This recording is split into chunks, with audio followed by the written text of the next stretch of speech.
Ele estava diante dela, o arquiteto da vida perfeita deles, e com 3 palavras, ele destruiu tudo. Estou deixando você. Rosalind Reis sentiu o cristal escorregar de seus dedos, estilhaçando-se no chão de mármore, uma metáfora violenta perfeita para seu coração.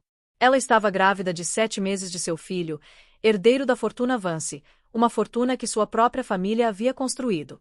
Mas seu marido, Nathaniel, havia encontrado um novo parceiro, um mais rico. Ele não queria apenas o divórcio, queria apagá-la, apagar seu filho. Expulsa e sem dinheiro, ela encontrou um aliado no homem que Nathaniel mais temia, seu rival implacável, Gideon Blackwood. Esta não é apenas uma história de traição. É a história de como o amor de uma mãe, forjado no fogo da ruína, e o voto de um inimigo, nascido de uma dívida esquecida, construíram uma fortaleza em torno de uma criança que o homem mais poderoso da cidade tentaria, sem sucesso, derrubar. Os lustres do baile beneficente Metamorfose espingavam luz como diamantes líquidos, lançando um brilho dourado sobre a elite da cidade. Rosalind Reis, com a mão apoiada protetoramente na curva suave da barriga, observava o marido, Nathaniel Vance, movimentar-se pelo ambiente. Ele se movia com a graça de um predador, seu sorriso uma arma cuidadosamente calibrada que desarmava concorrentes e encantava investidores. Ele era lindo, impossivelmente lindo. E, nos últimos 5 anos, fora dela. A vida deles era uma obra-prima de perfeição curada. A cobertura espaçosa com vista para o Central Park, os fins de semana nos Hamptons, os armários cheios de ternos sob medida e vestidos de alta costura. Tudo fazia parte da marca Vance, uma marca construída sobre o intelecto aguçado de Nathaniel e a sólida base financeira da família de Rosalind, os Aze. Seu pai via a ambição de Nathaniel como a combinação perfeita para o legado da família. Ele havia orientado o garoto do lado errado da linha e lhe dado o capital para começar. Vance consolidou e lhe entregou seu tesouro mais precioso, sua filha. Sua querida radiante. Ronronou uma voz ao lado dela. Era Beatrice Albright, uma mulher cujo rosto era tão tenso quanto seu círculo social. Rosalind ofereceu um sorriso educado. É o rubor da gravidez, Beatrice. Ou pelo menos foi o que me disseram. Bem, você o veste melhor do que a maioria. Nathaniel deve estar emocionado. Um filho para dar continuidade ao nome. É sim, disse Rosalind, seu olhar encontrando novamente do outro lado do salão. Ele estava absorto em uma conversa aparentemente amigável com Conrad Croft, o notoriamente implacável magnata das telecomunicações. Ao lado de Croft estava sua filha, Bianca, uma mulher que parecia esculpida em gelo e diamantes. Ela ria de algo que Nathaniel dissera, com a cabeça ligeiramente inclinada, um corte escarlate de boca contra a pele pálida. Uma pontada de inquietação, uma sensação que se tornará muito familiar ultimamente, apertou o peito de Rosalind. Eram as madrugadas no escritório, os telefonemas abafados que ele encerrava abruptamente quando ela entrava na sala, o aroma de um perfume que não era o dela, impregnando-se levemente no paletó dele. Ele sempre tinha uma explicação plausível. Um negócio estava sendo fechado. Uma crise estava sendo evitada. Você sabe como é, Rose. Para se manter no topo, você nunca consegue descansar. E ela, querendo ser a esposa que a apoiava, a parceira perfeita, aceitara isso. Ela havia empurrado suas dúvidas para os cantos escuros de sua mente, concentrando-se, em vez disso, no quarto do bebê pintado em tons suaves de azul e creme e na pequena vida que vibrava dentro dela. Seus olhos percorreram o quarto e pousaram em uma figura parada sozinha perto das portas francesas que davam para o terraço. Gideon Blackwood, o único homem em Nova York que conseguia fazer Nathaniel se encolher. Blackwood era um novato, um fantasma que emergiu das sombras do Vale do Silício 5 anos antes e vinha sistematicamente desmantelando seus concorrentes desde então. Sua rivalidade com Nathaniel era lendária em Wall Street. Enquanto Nathaniel era um charme refinado, Gideon era uma eficiência brutal. Ele não apertava mãos, ele conquistava. Ele parecia diferente das fotos da Forbes e do Wall Street Journal, mais alto, mais moreno. Uma intensidade irradiava dele que parecia sugar o ar de sua vizinhança imediata. Ele não estava sorrindo nem fazendo contatos. Estava simplesmente observando, seu olhar um holofote analítico e abrangente. Por um segundo assustador, seus olhos encontraram os dela do outro lado da sala lotada. Não havia calor neles, apenas um lampejo de algo que ela não conseguia decifrar, reconhecimento talvez, ou seria pena. Ela estremeceu e desviou o olhar, sentindo como se ele tivesse visto através de sua felicidade cuidadosamente construída, o coração ansioso batendo por baixo. Nathaniel finalmente se desvencilhou dos Croft e voltou para o lado dela, com a mão pousando na parte inferior de suas costas. Aproveitando a festa, meu amor? É um evento adorável, disse ela, tentando manter o tom de voz leve. Você e Bianca Croft parecem ter muito que conversar.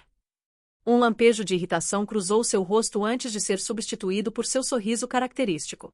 Cora é um mal necessário, e Bianca é a guardiã dele. São apenas negócios, Rose. Sempre negócios. Ele se inclinou e beijou sua bochecha, mas seus olhos já examinavam a multidão em busca de seu próximo alvo. O beijo foi frio, um gesto performático para o público para o qual eles sempre representavam. Mais tarde naquela noite, enquanto seu carro cortava as ruas brilhantes de Manhattan, o silêncio entre eles era pesado. Rosalind queria perguntar sobre as noites mal dormidas, sobre o leve aroma de gardênias em seu colarinho, mas as palavras não saíam. Fazer a pergunta significava estar preparada para uma resposta a qual ela não tinha certeza se conseguiria sobreviver. De volta à cobertura, o silêncio se estendia, amplificado pelos cômodos cavernosos e pela vista panorâmica da cidade que nunca dormia. Nathaniel afrouxou a gravata, de costas para ela, enquanto olhava pelas janelas do chão ao teto.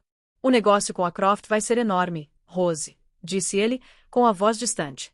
É a peça final. Ela nos tornará intocáveis. A palavra soava estranha, uma relíquia de uma época em que ela acreditava que significava os dois. Agora parecia que significava ele e sua ambição. Que maravilha, Nate, ela respondeu suavemente. Ele não se virou. Preciso que você entenda o que está em jogo, o nível de comprometimento que será necessário. Sim, ela sussurrou, com a mão na barriga. Nós dois. Por um longo momento, ele não disse nada. O único som era o zumbido da cidade lá embaixo. Quando ele finalmente se virou, seu rosto era uma máscara que ela não reconheceu. O marido encantador havia sumido, substituído pelo implacável CEO. Não havia amor em seus olhos, apenas um cálculo final arrepiante. A gaiola dourada que ela chamara de lar estava prestes a se tornar seu túmulo. A semana seguinte passou em um borrão de normalidade forçada. Nathaniel estava mais distante do que nunca, um fantasma em sua casa opulenta. Ele se movia com um propósito silencioso e deliberado que irritava Rosalind. Ele estava orquestrando algo que ela sabia, mas ela se agarrava à esperança de que fosse apenas o acordo com a Croft, o empreendimento comercial que ele alegava ser para eles. A ilusão se desfez numa tarde de terça-feira, com o céu lá fora da cor de um hematoma opaco ameaçando chuva. Rosalind estava no quarto do bebê, dobrando cuidadosamente um suéter minúsculo de cachemir quando Nathaniel entrou. Ele não comentou sobre o quarto, sobre o mural pintado à mão de uma floresta serena que ela havia encomendado, ou sobre a pequena montanha de presentes de bebê do ostentoso chá de bebê. Ele apenas ficou parado na porta, seu terno feito sob medida parecendo absurdamente deslocado em meio à suave inocência do quarto. Precisamos conversar, disse ele. Seu tom era inexpressivo, desprovido de emoção. Era a voz que ele usava em reuniões de diretoria, pouco antes de destruir um departamento falido. Um pavor gelado a invadiu. Certo, disse ela, com a mão ainda no suéter. Há algo errado com o acordo. O acordo está ótimo. O acordo está perfeito. Ele caminhou mais para dentro do quarto, seus caros sapatos de couro silenciosos no carpete felpudo. Parou perto do berço e passou a mão na madeira lisa e polida. Tudo isso é uma complicação. Uma complicação. A voz de Rosalind era um sussurro fraco. Nate, este é o quarto do nosso filho, do nosso bebê. Ele finalmente olhou para ela, e seus olhos estavam tão cinzentos e frios quanto a tempestade que se formava lá fora. Estou te deixando, Rosalind. As palavras não foram registradas a princípio. Eram apenas sons desconectados do significado.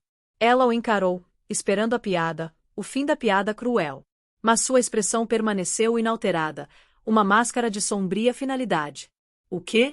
Estou te deixando, repetiu ele, cortando cada palavra com uma precisão brutal. Eu pedi o divórcio. Meu advogado entrará em contato com o seu.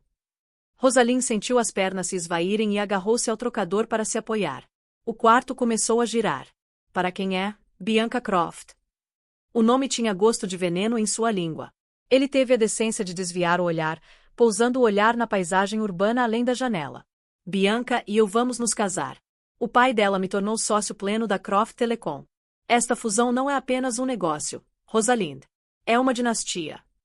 A audácia daquilo, a natureza fria e transacional da traição dele a deixaram sem fôlego. Ele a estava trocando trocando a família deles por um negócio melhor. Uma dinastia. E a nossa família? E o seu filho? Sua voz falhou, as lágrimas finalmente turvando sua visão. O bebê muda as coisas, disse ele, virando-se para ela. Seu rosto estava resoluto. A família de Bianca é exigente. Um filho de um casamento anterior, especialmente um nascido tão próximo da nossa união, seria uma vergonha. Uma ponta solta. Uma ponta solta, ela gritou, o som áspero e magoado. Ele é seu filho. Ele é parte de você, e é por isso que isso precisa ser resolvido com clareza.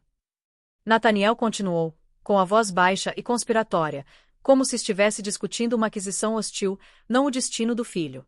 Tenho uma proposta. Estou preparado para lhe oferecer um acordo muito generoso. Mais do que suficiente para você viver confortavelmente, para ir para um lugar novo. Recomeçar. Não quero seu dinheiro, Nathaniel. Quero meu marido. Quero um pai para meu filho. Você não está ouvindo, sibilou ele, aproximando-se um passo. A máscara de civilidade havia sumido, revelando a feiura por baixo. O acordo depende de uma coisa. Você interrompe a gravidez. O ar escapou de seus pulmões em um único suspiro irregular. O quarto se inclinou violentamente. Por um momento, ela pensou que fosse desmaiar. Ele estava pedindo que ela matasse o filho deles. Que apagasse o último resquício vivo do amor que ela pensava que eles haviam compartilhado, tudo em nome da ambição dele. Saia. Ela sussurrou as palavras, tremendo de uma raiva tão profunda que parecia que poderia estilhaçar seus ossos. Rosalind, seja razoável. Um filho só vai te prender a um passado que já passou. Este é um rompimento total para nós dois. Você pode ser livre. Saia. Ela gritou, arrancando um abajur de porcelana da mesa lateral e arremessando-o contra ele. O abajur se espatifou contra a parede logo abaixo de sua cabeça, o som da cerâmica se estilhaçando ecoando a destruição no quarto e em seu coração. Ele nem se mexeu. Simplesmente alisou a gravata, sua expressão endurecendo-o em uma de absoluto desprezo. Vejo que você vai ser difícil. Eu esperava lidar com isso com dignidade. Dignidade? Você entra no berçário do nosso bebê e me pede para matá-lo pela sua carreira. E você fala de dignidade. Seu corpo tremia com soluços, uma tempestade de dor e fúria invadindo. Tudo bem, disse ele, com a voz gelada. Faça do seu jeito. Mas não pense nem por um segundo que vai conseguir alguma coisa de mim. Nosso acordo pré-nupcial é inabalável, algo que seu próprio pai insistiu. Todos os ativos, todas as opções de ações da Vance Consolidated estão em meu nome. A empresa estava falindo quando nos casamos. Fui eu quem a tornou o que é. Você vai sair deste casamento com o que trouxe para ele. O nome AI e nada mais. A cobertura, os carros, as contas, tudo isso são ativos corporativos. Ele a estava isolando completamente, deixando-a abandonada. Ele havia usado o dinheiro e as conexões da família dela para construir seu império, e agora estava deixando de lado sem nada. Meu pai confiava em você, ela engasgou. Seu pai morreu, disse Nathaniel com uma determinação arrepiante. Ele fez um mau investimento. Agora estou corrigindo. Ele se virou e saiu do quarto das crianças, deixando-a sozinha em meio aos destroços do futuro deles. Ela afundou no chão, com as mãos em volta da barriga, a pequena vida inocente dentro dela, a única coisa real que restava em um mundo que acabará de ser despojado de toda a sua verdade e beleza. A chuva finalmente começou a cair lá fora, batendo nas janelas enquanto Rosalind Reis, sentada no chão de um quarto construído para um filho que agora jamais conheceria o pai, chorava. Os dias que se seguiram foram uma aula magistral de crueldade sistemática. Nathaniel, fiel à sua palavra, agiu com a eficiência rápida e impessoal de um assaltante corporativo desmantelando uma empresa. O primeiro aviso foi um e-mail da administração do prédio informando-a educadamente de que o contrato de locação corporativa da cobertura estava sendo rescindido e que ela tinha 30 dias para desocupar o imóvel. As contas bancárias conjuntas foram congeladas e depois esvaziadas. Os cartões de crédito foram recusados. O carro preto e seu motorista desapareceram. Seu mundo, antes um horizonte ilimitado de privilégios, encolheu para o tamanho de algumas caixas de papelão. Os amigos da sociedade, que a haviam brindado em seu chá de bebê, agora desviavam o olhar para os poucos lugares que ela ainda frequentava, seus sussurros a seguindo como um vento frio. Ela não era mais Rosalind Reis Vance, a elegante esposa de um titã. Ela era um escândalo, um conto de advertência, uma mulher desprezada e, pior, uma mulher que havia se tornado pobre. No mundo deles, a pobreza era o único pecado imperdoável. Ela mesma arrumou o quarto do bebê, cada roupinha e cobertor macio como uma nova punhalada em seu coração. Ela era um fantasma assombrando a casca de sua própria vida, cercada por objetos que não lhe pertenciam mais. A cidade que antes considerava seu reino agora parecia estranha e hostil. Os dias que se seguiram foram uma aula magistral de crueldade sistemática. Nathaniel, fiel à sua palavra, agiu com a eficiência rápida e impessoal de um assaltante corporativo desmantelando uma empresa. O primeiro aviso foi um e-mail da administração do prédio informando-a educadamente de que o contrato de locação corporativa da cobertura estava sendo rescindido e que ela tinha 30 dias para desocupar o imóvel. As contas bancárias conjuntas foram congeladas e depois esvaziadas. Os cartões de crédito foram recusados. O carro preto e seu motorista desapareceram. Seu mundo, antes um horizonte ilimitado de privilégios, encolheu para o tamanho de algumas caixas de papelão. Os amigos da sociedade, que a haviam brindado em seu chá de bebê, agora desviavam o olhar para os poucos lugares que ela ainda frequentava, seus sussurros a seguindo como um vento frio. Ela não era mais Rosalind Reis Vance, a elegante esposa de um titã. Ela era um escândalo, um conto de advertência, uma mulher desprezada, pior, uma mulher que havia se tornado pobre. No mundo deles, a pobreza era o único pecado imperdoável. Ela mesma arrumou o quarto do bebê, cada roupinha e cobertor macio como uma nova punhalada em seu coração. Ela era um fantasma assombrando a casca de sua própria vida, cercada por objetos que não lhe pertenciam mais. A cidade que antes considerava seu reino agora parecia estranha e hostil. Cada arranha-céu parecia zombar dela, o monumento ao poder e à riqueza que lhe haviam sido roubados. Seu advogado, um homem gentil, porém cansado, chamado Sr. Peterson, que serviu sua família por 40 anos, expôs a dura realidade. O acordo pré-nupcial é uma fortaleza, Rosalind. Seu pai ajudou a redigi-lo para proteger os bens da família caso o casamento fracasse. A ironia é que Nathaniel o distorceu. Ele argumentou com sucesso que, como absorveu a Reis Industries na Vance Consolidated e depois expandiu a empresa exponencialmente, todos os bens agora são considerados criação dele. O investimento original do seu pai é uma ninharia comparado ao valor atual da empresa. Então, não ganho nada? Ela perguntou, com a voz vazia. Ele é legalmente obrigado a pagar pensão alimentícia após o nascimento do bebê, disse o Sr. Peterson. Uma pequena misericórdia em um mar de devastação. Mas Nathaniel já está preparando o terreno para lutar pela guarda exclusiva, alegando que você é emocionalmente instável e financeiramente incapaz de cuidar de uma criança. A crueldade era de tirar o fôlego. Ele não a ajudaria, mas usaria seu desespero contra ela para roubar o filho. Com o pouco dinheiro que tinha em uma conta pessoal de antes do casamento, ela alugou um pequeno apartamento de um quarto em uma parte sombria do Brooklyn, um mundo distante das torres brilhantes de Manhattan. O ar estava pesado com o cheiro de fumaça de escapamento e comida de rua. As sirenes à noite substituíram o zumbido suave do controle de temperatura da cobertura. Foi uma queda livre humilhante e aterrorizante.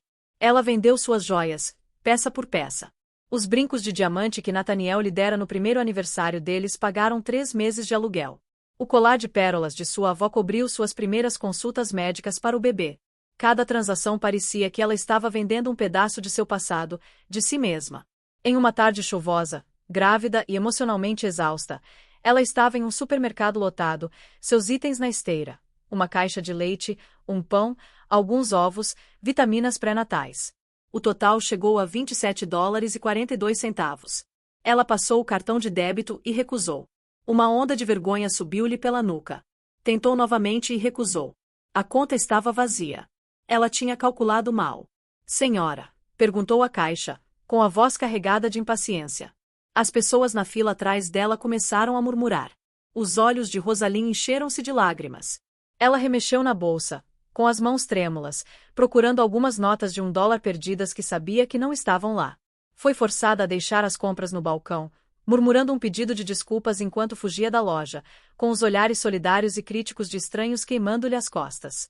Caminhou por quarteirões na chuva, sem se importar por estar encharcada até os ossos, com a sensação de humilhação total e completa, um nó frio e duro no estômago. Ia trazer uma criança a este mundo e não tinha dinheiro nem para comprar leite.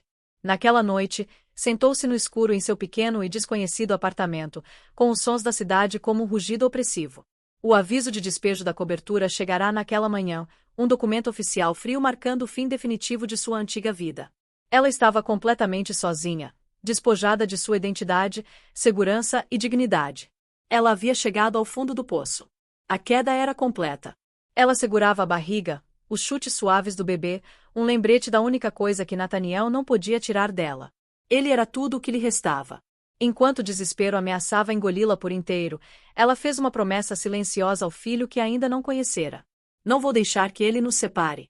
Vou encontrar um jeito. Mas, enquanto olhava para a janela manchada de chuva pela primeira vez na vida, não fazia ideia de como. 3 semanas antes da data prevista para o parto, chegou o aviso final de despejo. Era um aviso severo, em letras vermelhas, colado na porta do apartamento, uma declaração pública de seu fracasso. O pânico, frio e cortante, a dominou. Ela não tinha para onde ir, seus fundos restantes estavam quase esgotados, e a perspectiva de encontrar um novo apartamento em sua condição, sem renda e sem referências, era impossível. Ela passou a manhã ao telefone ligando para abrigos, com a voz rouca de vergonha. Estavam todos lotados. Enquanto se sentava em seu sofá gasto, a realidade aterrorizante de dar à luz nas ruas se aproximando, ouviu uma batida forte na porta. Seu coração disparou, presumindo que fosse o proprietário ou um delegado municipal. Ela a ignorou, esperando que fossem embora. A batida veio novamente, mais alta dessa vez, mais insistente. Com um suspiro pesado, ela se levantou e foi até a porta, espiando pelo olho mágico. Um homem de terno escuro e impecavelmente cortado estava parado no corredor sujo. Por um momento, ela não o reconheceu. Então, seu sangue gelou. Era Gideon Blackwood. Sua mente acelerou. O que ele estava fazendo ali? Como a encontrara? Seria algum novo jogo cruel de Nathaniel, enviando seu arquirrival para se gabar da ruína dela. Seus instintos protetores se inflamaram, e ela destrancou a porta, abrindo-a a apenas alguns centímetros. "O que você quer?" perguntou ela, com a voz mais forte do que se sentia. Os olhos de Gideon Blackwood, os mesmos olhos intensos e analíticos que ela se lembrava do baile, observaram sua aparência. Seu vestido de maternidade surrado, o medo em sua expressão, o apartamento decadente visível atrás dela. Ele não zombou dela. Ele não sorriu. Seu rosto era uma máscara estoica. "Senhora Vance", disse ele, com a voz grave de barítono. "Meu nome é Gideon Blackwood. Posso falar com você?" "É Reis", ela o corrigiu bruscamente. "E não tenho nada a lhe dizer. Você é amigo do meu marido." "Seu ex-marido", esclareceu ele, uma distinção sutil, mas significativa. "E Nathaniel Vance e eu não somos, nem nunca fomos amigos. Muito pelo contrário", fez uma pausa. "Estou aqui por causa do seu pai, Robert Reis." A menção de seu pai, morto havia 3 anos, foi um choque que a desarmou momentaneamente. "Meu pai? Ele foi meu mentor", disse Gideon simplesmente. "Quando eu tinha 19 anos, com nada além de um plano de negócios mal feito para uma empresa de software, ele viu algo em mim. Ele me deu um pequeno investimento inicial, não da empresa dele, mas do próprio bolso. Ele me fez prometer que nunca mencionaria isso para construir meu próprio nome. Esse investimento foi a base de tudo que tenho hoje. Tenho com ele uma dívida que nunca poderei pagar de verdade." Rosalind o encarou, sem palavras. Seu pai tinha um talento especial para encontrar e cultivar jovens talentos, mas nunca mencionara Gideon Blackwood. Este homem, este titã corporativo, temido por todos, era fruto da generosidade silenciosa de seu pai. "Tenho acompanhado o que Nathaniel fez com você", continuou Gideon, com o olhar firme. "O que ele está fazendo não é apenas imoral. É uma profanação do legado do seu pai. Robert Reis construiu sua empresa com base na integridade. Vance a está destruindo com ganância. E está tentando destruir o filho." "Por que você está aqui?" ela perguntou novamente, com a voz mais suave desta vez. "Estou aqui para lhe fazer uma proposta", disse ele. "Quero ajudá-lo, não por pena, mas por um sentimento de honra para com o homem que me ajudou. Sei que você está enfrentando um despejo. Sei que seus fundos acabaram. Sei que Vance planeja processá-lo pela custódia assim que a criança nascer." Rosalind encostou-se no batente da porta, sentindo o peso da gravidez subitamente imenso. "Que tipo de proposta?" "Sou dona de uma propriedade isolada no interior do estado de Nova York, totalmente equipada e segura. Você pode morar lá pelo tempo que precisar. Você terá o melhor atendimento médico, estabilidade financeira, tudo o que você e seu filho precisam. Não lhe faltará nada." A oferta era tão surpreendente, tão além do possível, que parecia uma armadilha. "E o que você quer em troca?" perguntou ela, com a desconfiança retornando. "Ninguém faz algo assim de graça." A expressão de Gideon permaneceu indecifrável. A maior fraqueza de Vance sempre foi o orgulho. Ele vê o filho não como um ser humano, mas como um bem, uma continuação de sua dinastia. Ele abandonou o filho por um negócio. Mas no momento em que a criança nasce, seu ego exigirá que ele a possua. Ele tentará tirá-la de você. Ele deu um passo à frente, sua presença preenchendo a porta apertada. Minha proposta é a seguinte: darei a você todos os recursos necessários para proteger seu filho. Em troca, você me permite ajudá-la a criá-lo. Deixe-me proporcionar a ele a segurança e o futuro que seu pai lhe roubou. Deixe-me ser um baluarte entre sua família e Nathaniel Vance. Você quer criar meu filho? Gaguejou ela, horrorizada e confusa. Quero protegê-lo, corrigiu Gideon. E, ao fazer isso, quero garantir que Nathaniel Vance jamais possa reivindicar o legado do homem que traiu. O neto de Robert Hayes não será criado por um homem assim. Eu não permitirei isso. Era um pacto estranho, quase feudal, um acordo nascido de honra, vingança e do fantasma de um homem que ambos admiravam. Rosalind olhou para aquele homem poderoso e enigmático e não viu uma ameaça, mas uma potencial tábua de salvação. Ele estava oferecendo a ela e ao seu filho ainda não nascido um santuário. A alternativa era a rua. Ela pensou na fria humilhação do supermercado, nas letras vermelhas condenatórias do aviso de despejo e nas palavras arrepiantes de Nathaniel no quarto das crianças. Ela havia prometido ao filho que daria um jeito.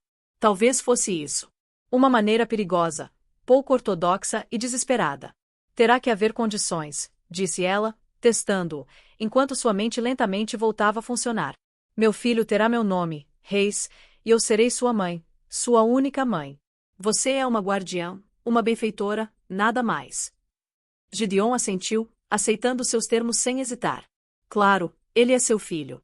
Estou apenas oferecendo minha proteção. Rosalind respirou fundo, uma inspiração trêmula e trêmula.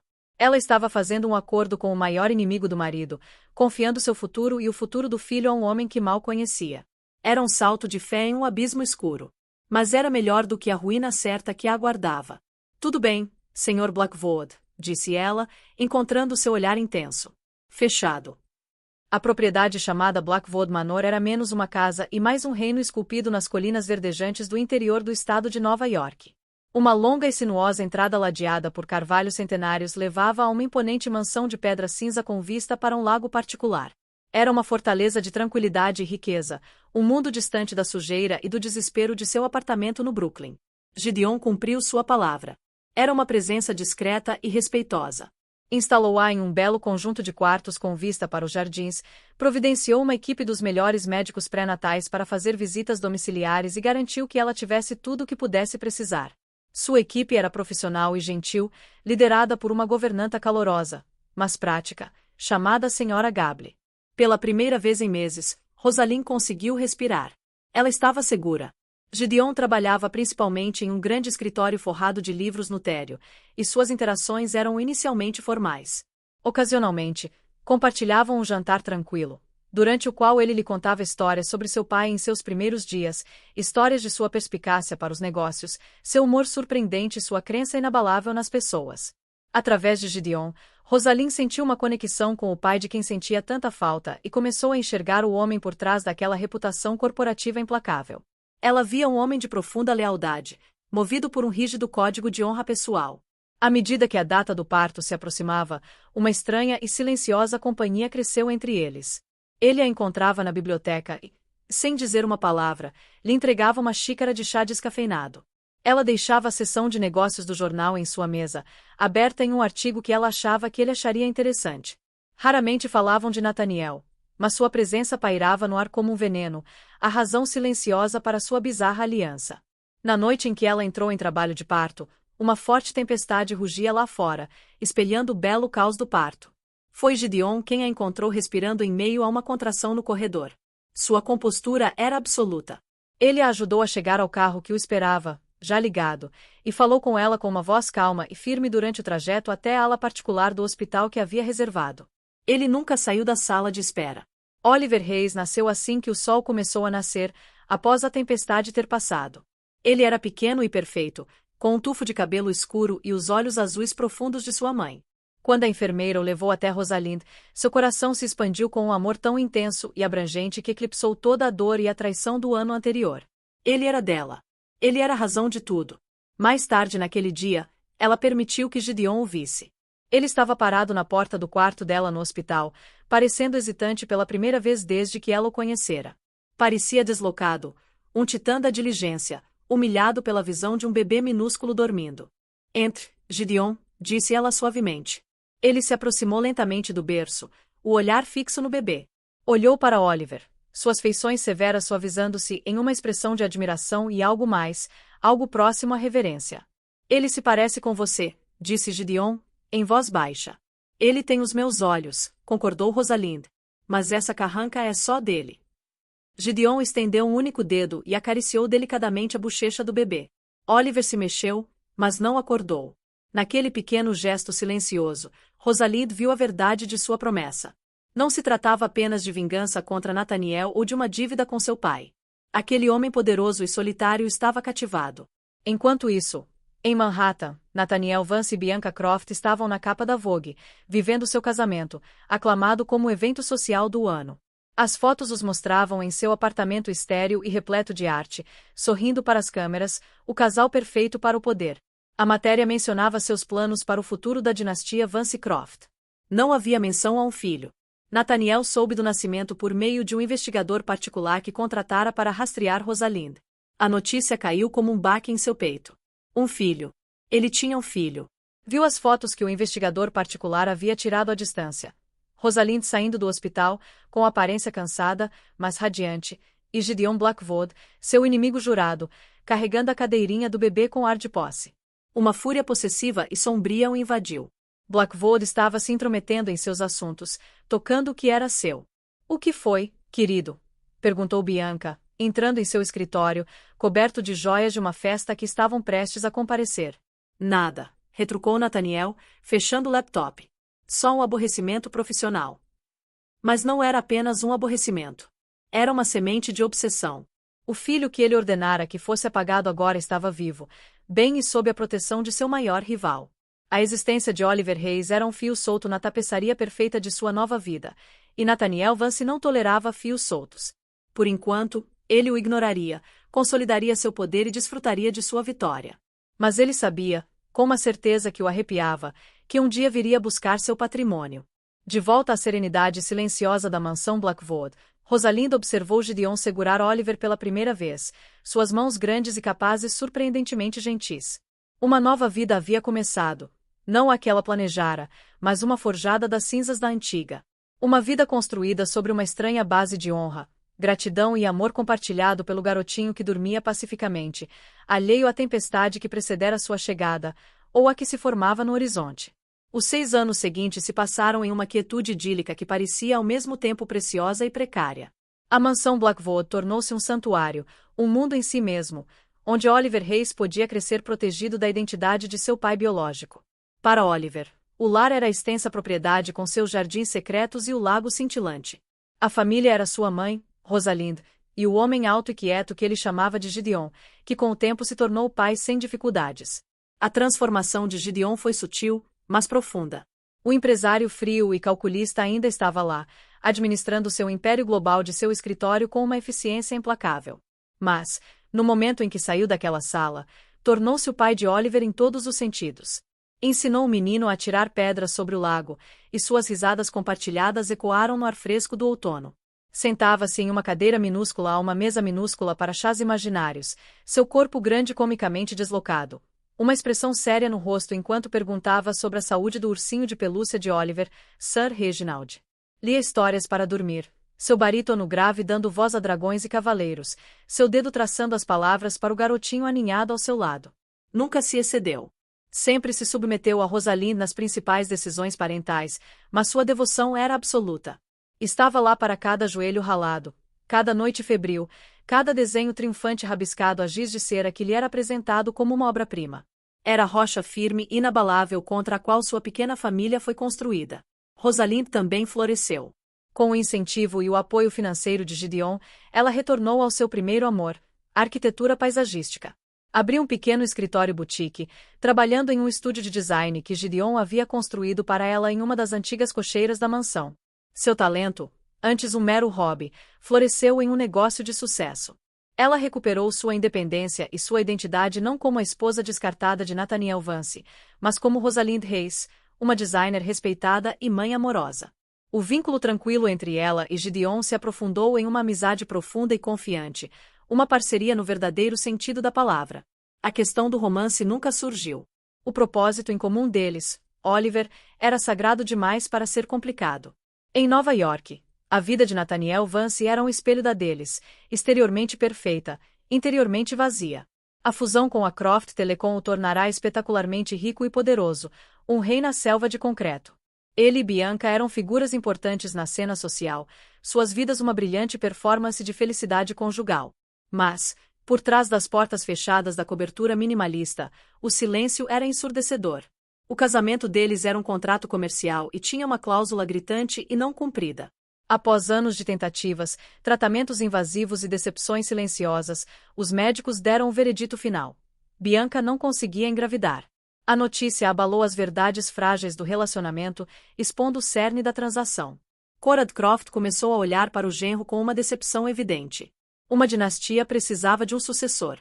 Foi então que os pensamentos de Nathaniel começaram a divagar, fixando-se no filho que havia abandonado. A ponta solta agora era um menino de 6 anos. Sua obsessão começou pequena. Ele pagava ao seu investigador particular uma quantia exorbitante de dinheiro por atualizações. Primeiro vinham os relatórios, depois as fotografias. Ele as observava por horas na calada da noite, com um copo de uísque escocês caro na mão. Lá estava Oliver em um pônei, Gideon à frente, um sorriso raro e genuíno no rosto do homem. Lá estava Oliver em um balanço, sua mãe o empurrando, o rosto iluminado de alegria. Lá estava Oliver em uma peça da escola, vestido de árvore, com Gideon e Rosalind sentados na primeira fila, parecendo para todos como uma família orgulhosa e normal. E em cada foto, ele via um fantasma de si mesmo. O formato do queixo do menino, o jeito como seu cabelo escuro caía sobre sua testa. Este era seu filho, seu sangue, seu legado. E Gideon Blackwood o estava criando. O pensamento era um veneno vil, torcendo seu orgulho em um nó de fúria ciumenta. Blackwood não o havia derrotado apenas nos negócios. Ele havia roubado seu filho, sua própria imortalidade. Ele começou a cavar, usando seus vastos recursos para desenterrar cada detalhe de suas vidas. Ele descobriu a cor favorita de Oliver, azul, sua comida favorita, macarrão com queijo, e que ele queria ser astronauta quando crescesse. Ele sabia o nome do professor de Oliver e seu melhor amigo. Ele se tornou um fantasma digital, um voyeur, espiando a vida feliz que ele havia jogado fora. O ponto de ruptura veio em seu aniversário de 42 anos. Bianca lhe deu uma festa suntuosa, uma sala cheia de pessoas que admiravam sua riqueza, mas não sabiam nada sobre o homem. Enquanto brindavam ao seu sucesso, ele viu uma nova foto em seu telefone seguro. Era de Oliver, com um sorriso banguela no rosto, segurando um cartão de aniversário feito à mão. A legenda do detetive particular dizia: sujeito comemorando o aniversário de Gideon Blackwood. Eles estavam comemorando seu inimigo. Seu filho estava chamando seu inimigo de pai. A ilusão de sua vida perfeita se desfez em pó. A riqueza, o poder, a bela esposa, tudo isso era sem sentido. Ele não queria mais uma dinastia. Ele queria seu filho. O menino não era mais uma complicação a ser apagada ou um bem a ser possuído. Na mente distorcida de Nathaniel, Oliver havia se tornado o prêmio na competição final contra Gideon Blackwood. E Nathaniel Vance nunca perdia. Ele pegou o telefone e discou o número do advogado de direito de família mais implacável do estado. Meu nome é Nathaniel Vance, disse ele, com a voz fria e clara. Quero a guarda do meu filho. Os documentos legais chegaram em uma manhã fria de outubro, entregues por um mensageiro impassível. A espessura da pasta era um ato de intimidação por si só.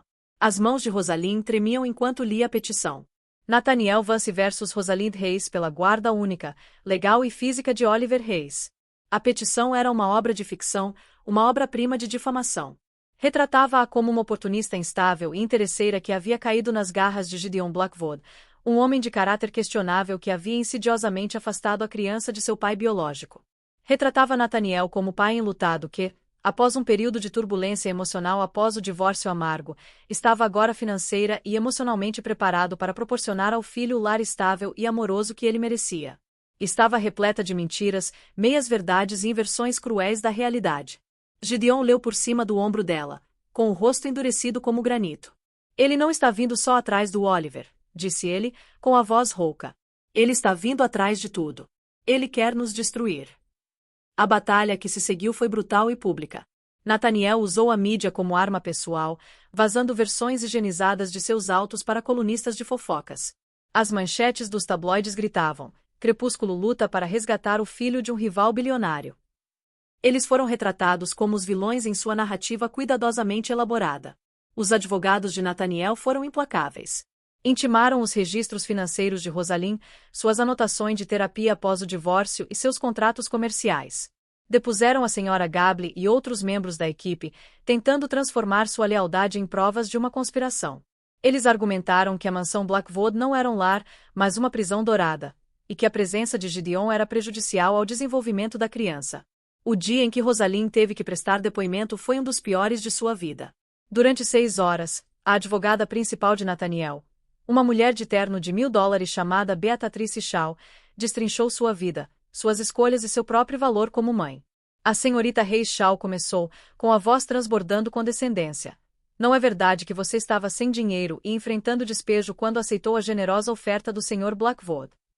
Eu estava em uma situação difícil porque meu ex-marido me cortou ilegalmente todos os bens conjugais, rebateu Rosalind, com a voz firme apesar das batidas furiosas do coração. Então, você fez um acordo financeiro com o conhecido inimigo comercial do seu ex-marido. Um acordo que lhe proporcionou uma vida de luxo em troca de que exatamente? Do afeto do seu filho. Fiz uma aliança para proteger meu filho. Ou você o vendeu? Shaw sibilou. A crueldade da pergunta a atingiu com força física, mas ela encarou o advogado. Meu filho não é uma mercadoria. Esse é um conceito que você deveria discutir com seu cliente. Gideon, por sua vez, travava uma guerra em uma frente diferente. Ele usava seus próprios recursos formidáveis não para atacar, mas para se defender. Sua equipe jurídica era um exército silencioso das mentes mais brilhantes do país. Eles construíram uma fortaleza de evidências documentando a vida feliz, estável e gratificante de Oliver. Eles tinham fotos, vídeos, boletins escolares e depoimentos de professores, médicos e amigos, todos pintando o quadro de um menino querido e próspero.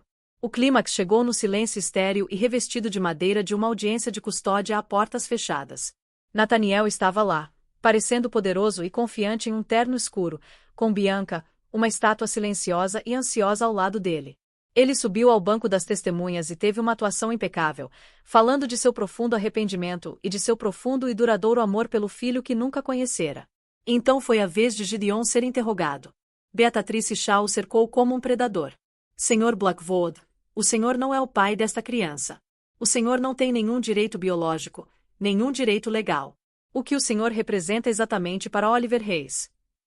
Gideon não olhou para o advogado, mas para o juiz. Sua voz, ao falar, era calma e clara, isenta da raiva que tentavam provocar. Eu sou o homem que segura a mão dele quando ele tem medo do escuro. Sou aquele que torce mais alto nos seus jogos de futebol.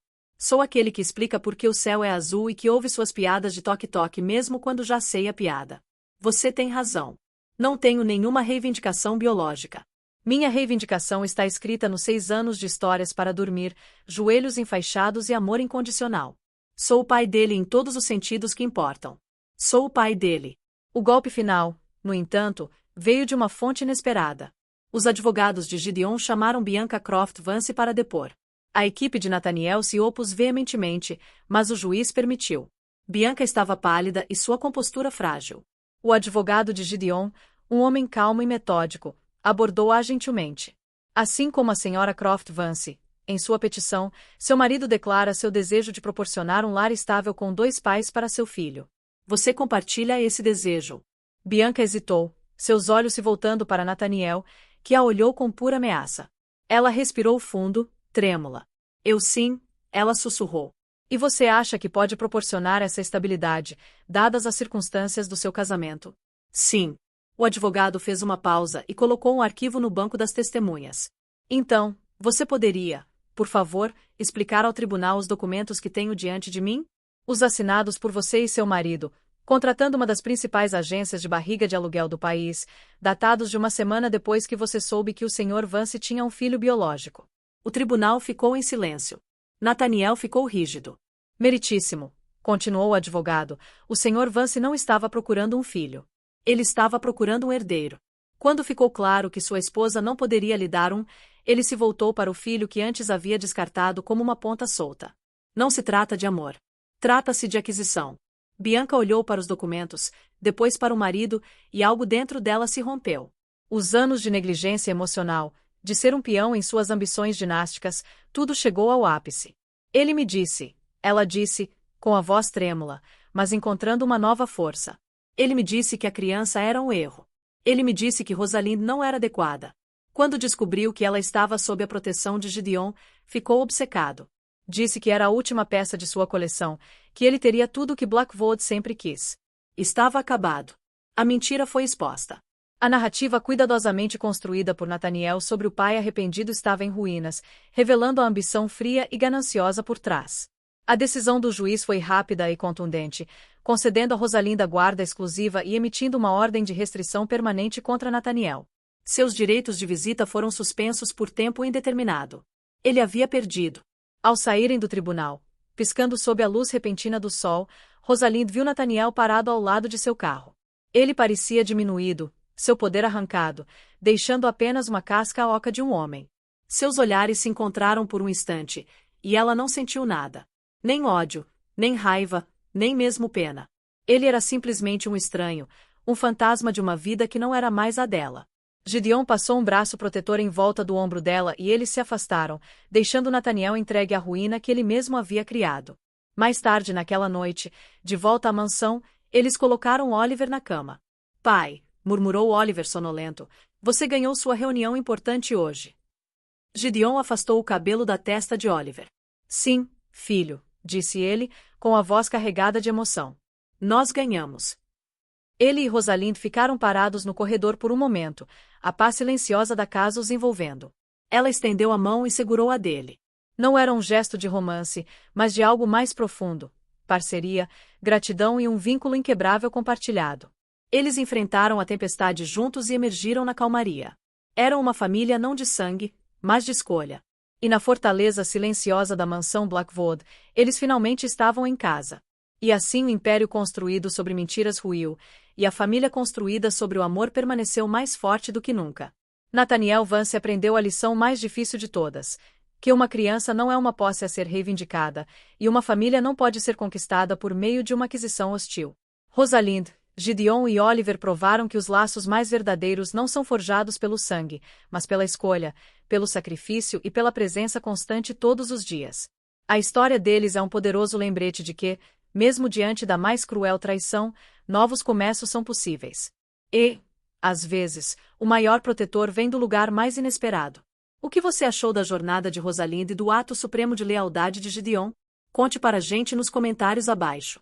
Se essa história de resiliência e amor inesperado te emocionou, curta este vídeo.